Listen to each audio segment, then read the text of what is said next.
Martino. Des fois, quand on se sent contrarié, c'est peut-être parce qu'il touche à quelque chose.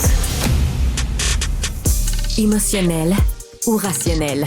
En accord ou à l'opposé. Les rencontres de l'heure. Joseph, 3 meurtres hier dans une ruelle à Montréal. Es-tu content d'avoir quitté la ville, toi? Es-tu content? Je suis content, oui, d'avoir quitté la ville, mais je suis beaucoup moins content quand je pense à mes amis montréalais qui y sont restés, notamment aussi à mes enfants. Là, évidemment, je la trouve moins drôle. Mais bon, écoute, à toute chose, malheur est bon. Il paraît que tous ces Montréalais déprimés pourront se consoler à la pensée que dorénavant, les Bixi seront disponibles en hiver aussi. Ben oui, faut voir les bonnes choses là où elles sont. Joseph, je veux revenir sur cette chronique que tu as écrite cette semaine. Une prof qui a été renvoyée parce qu'elle tenait des propos politiquement incorrects sur les Autochtones. Parle-nous de ça. Ben, écoute, j'ai voulu parler de ça parce que au Québec, cette affaire zéro, personne n'en a parlé. On n'en avait que pour l'affaire Provost à l'Université Laval, qui est aussi un cas un peu similaire, mais au Canada anglais, l'affaire dont j'ai parlé a fait grand bruit. C'est la professeure Frances Widdowson, qui était enseignante à l'Université Mount Royal de Calgary, et elle a évidemment osé s'attaquer à un tabou avec un T majuscule de la politique canadienne, la question autochtone. Et dans un livre qui a fait date en 2008, pas un pamphlet idéologique, pas un livre au vitriol écrit chez un éditeur engagé, mais rien de moins qu'un ouvrage publié chez McGill Queen's University Press, un des éditeurs académiques les plus prestigieux au Canada. Elle a parlé de ce qu'elle qualifie de industrie autochtone de la victimisation, en disant qu'on investit des milliards sans régler aucun problème et simplement pour justifier de demandes pour s'auto-perpétuer et pour encore plus de financement. Et elle disait tout simplement, il me semble que des milliards engloutis dans des programmes qui ne règlent rien, ça mérite un examen critique. Et à l'époque, Richard, à l'époque, ce livre, qui semble sulfureux de la manière dont je le présente,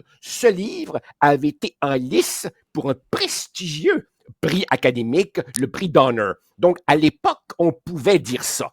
Aujourd'hui, évidemment, Mme Widdowson a continué, que veux-tu, à poser des questions grinçantes sur les politiques autochtones au Canada. Elle a dit, par exemple, excusez, nos Premières Nations ont assurément vécu des drames, mais le mot génocide est inapproprié. Sur la question des pensionnats, elle s'est évidemment éloignée de l'idéologie dominante du moment en disant tout simplement, écoutez, ils étaient le reflet de leur époque, les pensionnats. C'était comme ça à l'époque. Et bien entendu, elle s'est opposée à l'autochtonisation des plans de cours dans les universités en disant que s'il est légitime d'avoir du respect et d'étudier les savoirs ancestraux autochtones, on ne peut pas les mettre sur le même pied que des savoirs fondés sur des sources écrites, vérifiables ou validées par des expériences de laboratoire. Alors, tu devines évidemment la suite. Il s'en est suivi pétition de la part des étudiants, pression de la part de ses propres collègues. Elle était devenue raciste, toxique, infréquentable.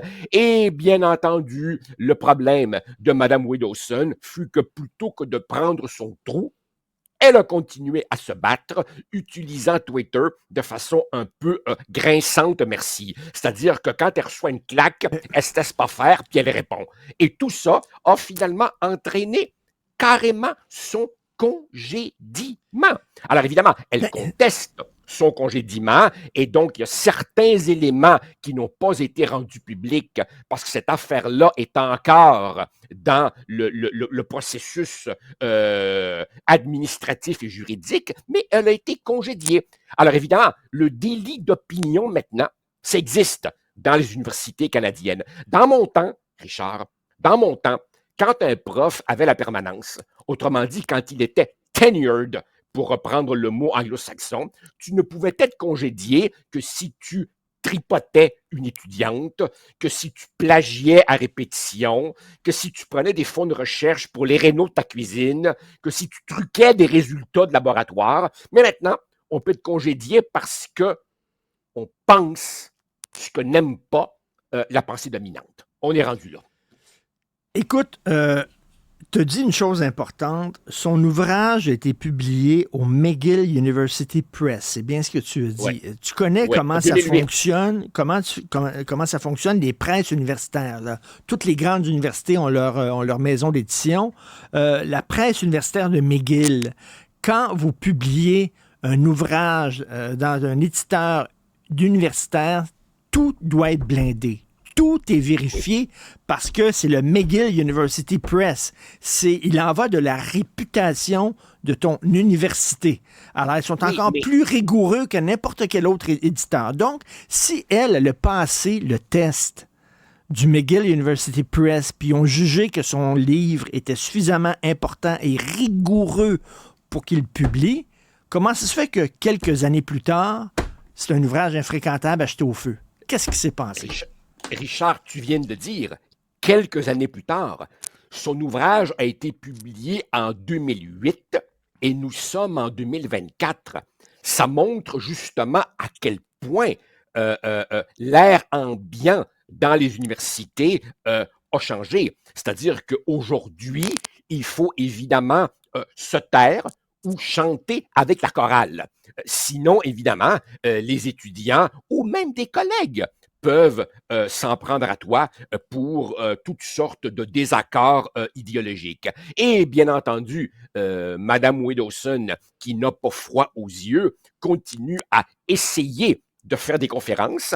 Parfois, elle réussit, mais beaucoup de ces conférences sont annulées sous les pressions de la meute et conduisent les directions universitaires à piteusement dire « Ben, pour votre sécurité, madame, on ne veut pas risquer d'envenimer la situation. » Donc, évidemment, elle est devenue persona non grata parce que veux-tu? Elle ne communique pas au nouveau catéchisme woke de la diversité. Et au-delà de sa personne à elle, ce qu'il faut bien comprendre, Richard, c'est les ravages de cette idéologie de la diversité qui a un gros problème avec la diversité d'opinion. Et c'est drôle, Richard, parce qu'il y a une centaine d'années, nos universités étaient souvent sous la tutelle des autorités religieuses et tu as eu des profs qui se sont retrouvés dans l'eau chaude parce que ce qu'ils disaient déplaisait à l'Église catholique. Eh bien, on est revenu là. C'est simplement le clergé qui revêt aujourd'hui de nouveaux habits. Écoute, tu connais certainement cette phrase de Karl Marx, l'histoire est condamnée à se répéter, la première fois en tragédie, la deuxième fois en farce. C'est ce qu'il disait. Et je suis en train de lire un livre de Jean-Pierre Le Goff, qui est un sociologue français. Peut-être Jean-François Roy, notre réalisateur, pourrait trouver la page couverture. Ça s'intitule « Mes années folles ». Mes années folles. Jean-Pierre Le Goff, il parle de mai 68 et du début des années 70, ce qui se passait dans les universités, des bandes d'étudiants qui rentraient dans les cours, qui interrompaient les cours, qui haranguaient le professeur parce qu'il n'était pas suffisamment marxiste, parce qu'il n'avait pas le bon dogme, parce que, etc., et qui cancellaient des conférences. Ce qui se passait dans les années, tout de suite après mai 68, dans les universités en France, c'est ce qui se passe présentement. Mes années folles, les révoltes et révoltes du peuple adolescent après mai 68, c'est fantastique, parce que je lisais ça, puis je dis, là, il me parle du début des années 70, mais Christy, c'est exactement ce qui se passe actuellement. Oui et non. C'est-à-dire que oui, tu as effectivement des étudiants fanatisés qui se transforment en meute, mais il y a une grosse différence, Richard. C'est que jadis, du temps des marxistes, maoïstes et tout, c'était les étudiants et quelques profs. Aujourd'hui, le wokisme, qu'on pourrait qualifier, si tu veux, de marxisme culturel, il reprend un peu le schéma de base du marxisme. Le problème du wokisme, c'est maintenant, tu as des recteurs, tu as des doyens, tu as des directeurs de département. Ils se sont en partie installés au pouvoir dans le monde universitaire. Regarde, par exemple, ces appels d'offres pour l'embauche de nouveaux professeurs. Notre collègue, Mme Haché, dans la presse, en parle d'aujourd'hui. Merci beaucoup, madame. Je me sens moins seul maintenant d'écrire sur le sujet. Regarde les bourses au gouvernement fédéral qui sont données selon des critères carrément de conformité idéologique. Autrement dit, la différence par rapport aux années 70, c'est qu'aujourd'hui, cette pensée, elle s'est largement installée au pouvoir dans les universités. Regarde encore une fois, la présidente de Harvard, Claudine Gay, qui a dû démissionner, elle est la parfaite illustration de quelqu'un qui a fait carrière en surfant justement sur la nouvelle trinité, équité, diversité, inclusion. Je t'ai pas encore non plus parlé, Richard, de toutes ces séances de formation pour rééduquer le personnel, et ainsi de suite. Autrement dit, ils ont pris le pouvoir dans de larges pans du monde universitaire, et c'est ça, je te dirais, la principale différence avec ce que M. Le Goff relate dans son livre. Et en terminant, tu veux parler de l'autre affiche du mouvement Desjardins. Ah! Écoute, je ne savais pas.